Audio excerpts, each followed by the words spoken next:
കാര്യങ്ങൾ പറയണം. ഓരോരുത്തരിന്നും കണ്ട പോരായ്മകളും ഫാൾട്ടും നല്ല കാര്യങ്ങളൊക്കെ പറയുന്നുണ്ട്. ഓക്കെ, ആദ്യം ജൂലിയ അല്ലേ, ജൂലിയയിൽ നിന്ന് ആദ്യം പ്രസംഗിച്ച ആള്.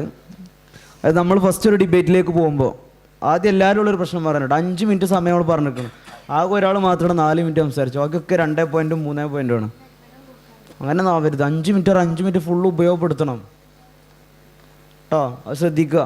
കാരണം അതിമാത്രം സംസാരിക്കാൻ ഉണ്ടാവണമല്ലോ, ഡിബേറ്റ് അല്ലേ. 2 മിനിറ്റ് കഴിഞ്ഞ് നിർത്തി പോരാൻ പറ്റുമോ? അത് എല്ലാവരോടുമാണ്. ഓക്കെ, ആരും 5 മിനിറ്റ് കംപ്ലീറ്റ് ചെയ്തിട്ടില്ല. പിന്നെ ആദ്യമായിട്ട് ജൂലിയ ഹൗസിൽ നിന്നും സംസാരിച്ച ആൾ, നമ്മൾ ആദ്യം ഒരു വിഷയത്തെ ഡിബേറ്റിന് ചർച്ചയ്ക്ക് ഇടുകയാണെങ്കിൽ ആ വിഷയം ഡിഫൈൻ ചെയ്യണം. അത് നമ്മൾ അറബി തരീഫ് അറിയില്ലേ, ഞങ്ങളിവിടെ എന്താണോ ഈ വിഷയം കൊണ്ട് ഉദ്ദേശിക്കുന്നത്, സമ്മേളനങ്ങൾ നിരോധിക്കണം എന്ന് പറഞ്ഞാൽ സമ്മേളനങ്ങൾ കൊണ്ട് ഞങ്ങൾ എന്താണോ ഉദ്ദേശിക്കുന്നത് എന്ന് കൃത്യമായി പറയണം. അതിനാണ് ഫസ്റ്റത്തെ ആൾ നീച്ചിക്കേണ്ടത്. ഫസ്റ്റത്തെ ആൾ ആർഗ്യുമെൻ്റുകൾ അല്ലെങ്കിൽ ഇങ്ങനത്തെ വാദങ്ങൾ കൊണ്ടുവരേണ്ട ആവശ്യമില്ല, അതിനെ ഇൻട്രൊഡ്യൂസ് ചെയ്യുക എന്നുള്ളതാണ് ഫസ്റ്റത്തെ ആൾ ഉത്തരവാദിത്വം. എന്നാലേ അതിനനുസരിച്ച് ഡിബേറ്റ് പോവുള്ളൂ. ഇതിവിടെ നേരെ പ്രകടമായിരുന്നു. ഒരു ടീം കൃത്യമായിട്ട് ഡിഫൈൻ ചെയ്യാത്തത് കൊണ്ട് തന്നെ ഒരു ടീം ഡിഫൈൻ ചെയ്തു. അപ്പോൾ അവർക്ക് പറയാം ഞങ്ങൾ സമ്മേളനം കൊണ്ട് ഇങ്ങനെ ഉദ്ദേശിക്കണം, അതുകൊണ്ട് ഇങ്ങനെ ഞങ്ങൾ വാദം പോവുള്ളൂ എന്ന്. അപ്പോൾ അത് ഫസ്റ്റ് ഫാൾട്ടാണ്, മനസ്സിലാക്കണം. ഡിഫൈൻ ചെയ്യണം എന്നുള്ളത്.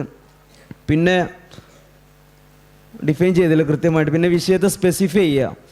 ഇതുകൊണ്ട് ഞങ്ങൾ ഇത്ര മാത്രമേ ഉദ്ദേശിക്കണുള്ളൂ. അപ്പോൾ അബൂജാൽ കൂടിയത് ഇപ്പോൾ ഞങ്ങളൊരു സമ്മേളനമാക്കിയിട്ട് പറയാമായിരുന്നു. നിങ്ങൾക്ക് ഞങ്ങൾ സമ്മേളനം കൊണ്ട് ഇങ്ങനെയാണ് ഉദ്ദേശിക്കണമെന്ന് പറഞ്ഞാൽ പിന്നെ വധിക്കാൻ വേണ്ടിയിട്ട് കൂടിയത് സമ്മേളനം അല്ല എന്ന് പറയാം. അല്ലെങ്കിൽ G20 എങ്ങനെ ഒരു സമ്മേളനമായി മാറുന്നത്, സമ്മേളനം കൊണ്ട് ഇങ്ങനെയല്ല നിങ്ങൾക്ക് വാദിക്കാമായിരുന്നു.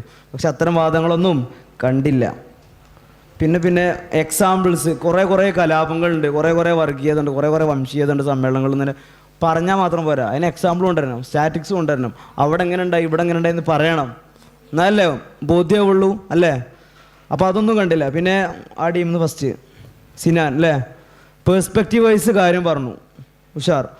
അതായത് നമ്മൾ പറയാൻ പോകുന്നത് സാമ്പത്തികമായ രീതിയിലാണെന്നുള്ളത് പറഞ്ഞു. അതുപോലെ തന്നെ കൃത്യമായിട്ട് ഡിഫൈൻ ചെയ്തു. അതായത് ഞങ്ങൾ ഉദ്ദേശിക്കുന്നത് സമ്മേളനം കൊണ്ട് ഇതാണെന്നുള്ള കാര്യം വ്യക്തമായി പറഞ്ഞു. പിന്നെ സ്റ്റാറ്റിക്സോ കൊണ്ടുവന്നു, ഉഷാറായി. ട്രില്യൺ ആണ്, ഡ്രില്യൺ അല്ല കേട്ടോ. ഓക്കെ, പിന്നെ സാമ്പത്തികപരമായിട്ടുള്ള വളർച്ച ഉണ്ടാവുമെന്ന് പറഞ്ഞു. അതൊക്കെ കൃത്യമായിട്ടുള്ള ആർഗ്യുമെൻറ്റേഷൻ ആയിരുന്നു. അതിനെ എതിർകക്ഷികൾ അതിനെ എതിർക്കുന്നതായിട്ടൊന്നും കണ്ടില്ല. അപ്പോൾ അത് അംഗീകരിച്ചു എന്നുള്ളതിലാണ്. പിന്നെ തൊഴിൽ സാധ്യതകൾ ഉണ്ടാവും എന്നുള്ള ആർഗ്യുമെൻറ്റ്സുകളൊക്കെ ഉന്നയിച്ചു. പിന്നെ ഞാൻ പറയില്ലേ G20 ഉച്ചകോടി അവരൊരു എക്സാമ്പിൾ എടുത്തുകൊണ്ടെന്നേനു. അപ്പോൾ G20 എങ്ങനെ ഞങ്ങൾ സമ്മേളനം കൊണ്ട് ജനങ്ങളൊക്കെ കൂടി ഇങ്ങനെയുള്ള ഇതാണ് സമ്മേളനം എന്ന് ഉദ്ദേശിച്ചിരുന്നുവെങ്കിൽ, അല്ലെങ്കിൽ നിങ്ങളങ്ങനെ പറഞ്ഞിട്ടുണ്ടായിരുന്നുവെങ്കിൽ നിങ്ങൾക്ക് അത് എതിർക്കാമായിരുന്നു. G20 എങ്ങനെ സമ്മേളനത്തിന് കൂട്ടത്തിൽ കൊടുത്താൻ പറ്റുമോ എന്നൊക്കെ ചോദിക്കാമായിരുന്നു. നിങ്ങളത് ചെയ്യാത്തതുകൊണ്ട് നിങ്ങൾക്ക് ചോദിക്കാനുള്ള അവസരം ഉണ്ടായില്ല. ഓക്കെ, പിന്നെ അവസാനം ഒരു ക്വസ്റ്റ്യനൊക്കെ ഇട്ടിട്ടാണ് പോയത്. അതിനുള്ള ഉത്തരം പിന്നീട് വന്ന അഷ്മിൽ അല്ലേ.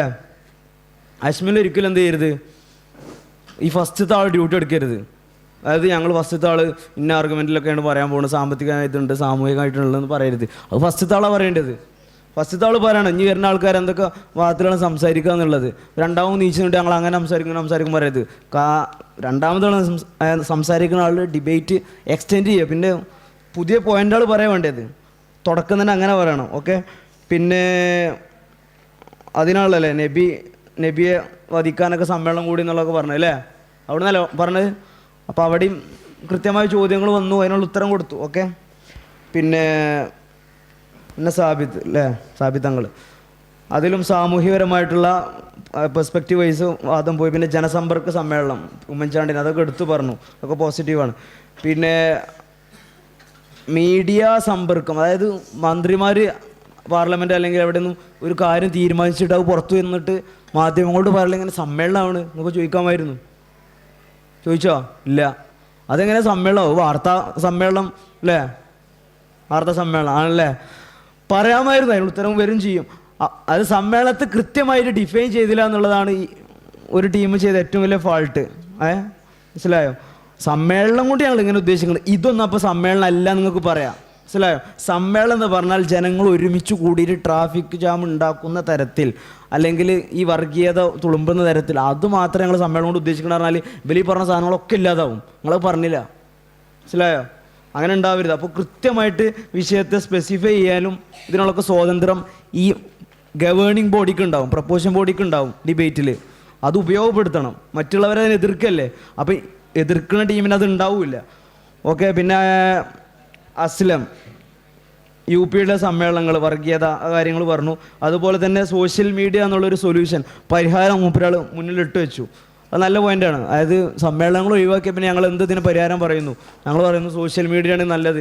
സോഷ്യൽ മീഡിയയിലൂടെ ഈ സമ്മേളനത്തിലൂടെ എന്തൊക്കെ ഉണ്ടാക്കാൻ പറ്റുമോ അതൊക്കെ സോഷ്യൽ മീഡിയയിൽ ഉണ്ടാക്കാൻ പറ്റുമെന്ന് അസ്ലം വാദിച്ചു. പിന്നെ അവസാനം ഈ ടീമിൽ നിന്ന് നിസാമില്ലേ, നിസാമും സ്പെസിഫിക്കേഷൻ ഉണ്ടായി, വിഷയം കറക്റ്റായിട്ട് ഞങ്ങൾ ഇങ്ങനെയാണ് ഉദ്ദേശിക്കണമെന്ന് പറഞ്ഞു.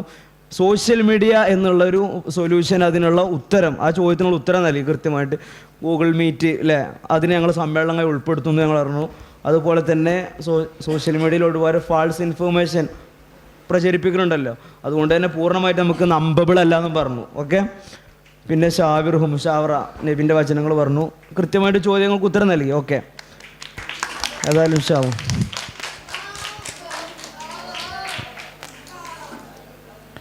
അസ്സലാമു അലൈക്കും. നമുക്ക് പറയാനുള്ള കാര്യങ്ങളൊക്കെ ഉസ്താദ് പറഞ്ഞിട്ടുണ്ട്. പ്രധാനപ്പെട്ട കാര്യം ഇപ്പോൾ ഉസ്താദ് പറഞ്ഞ ഈ ഡെഫിനിഷൻ്റെ കാര്യം, ഇവിടെ റോഡ് തടസ്സം, ആളുകൾക്ക് ബുദ്ധിമുട്ട് എന്ന് പറയുമ്പോൾ അവിടെ പറയുന്നത് G20 ഉച്ചകോടിയാണ്. അപ്പോൾ അവിടെ ആൾക്കാർ വന്നാലും ഇങ്ങനെ മീറ്റ് ചെയ്യുന്നു. അപ്പോൾ രണ്ടും തമ്മിൽ ആദ്യത്തെ ഭാഗത്തിൽ തന്നെ ഒരു പൊരുത്തക്കേട് ഫീൽ ചെയ്തിരുന്നു. രണ്ടാമത്തെ കാര്യം പറയാനുള്ളത് എന്താണെന്ന് പറഞ്ഞാൽ, ആ 20 ലക്ഷം രൂപയുടെ കാര്യം പറഞ്ഞപ്പോൾ ചെറിയൊരു ആശയക്കുഴപ്പമുണ്ടായി. ആ ടാക്സാണ് ഗവൺമെൻറ് കിട്ടുന്നതെങ്കിലും നടത്തിപ്പിന് വേണ്ടി നമുക്ക് വലിയൊരു സംഖ്യ, ഏതാണോ ഹോസ്റ്റ് കൺട്രി ആ കൺട്രിക്ക് എന്തുണ്ട്, G20 പരമായിട്ട് പറയുകയാണ്, അവർക്കൊരു ചിലവുണ്ട്. കരാറുകളും ഇതൊക്കെ ഒപ്പിടുമ്പോൾ നമ്മൾക്ക് ബിസിനസ് പരമായ ലാഭങ്ങളും ഒക്കെ പറയാം. പക്ഷേ ഞങ്ങൾ പറഞ്ഞ ഇതിൽ ചെറിയൊരു ഇതുണ്ട്, ടൈം പക്ഷേ കാണാൻ കുഴപ്പമില്ല. പിന്നെ ജൂലിയുടെ ഭാഗത്തുനിന്ന് പറയുമ്പോൾ നിങ്ങളിപ്പോൾ ഈ റോഡ് ഹോസ്പിറ്റൽ കാര്യങ്ങൾ, ഹോസ്പിറ്റൽ അർജൻറ്റ് കാര്യങ്ങൾ, ജോലിപരമായ ഇൻ്റർവ്യൂ,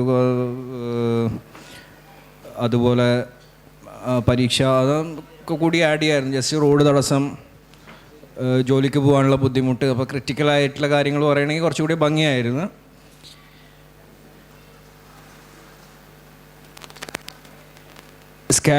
സ്കാല പ്രധാനമായിട്ടും ഒരു പോയിന്റ് വിട്ടുപോയി.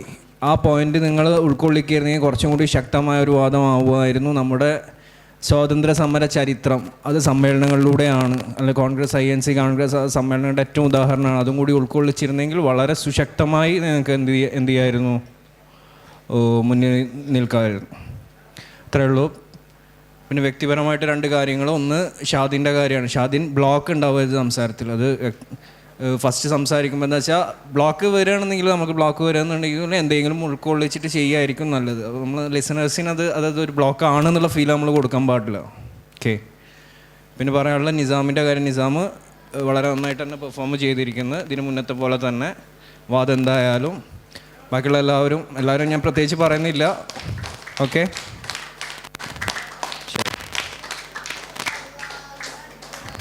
അത്രേ ഉള്ളൂ. ശരി.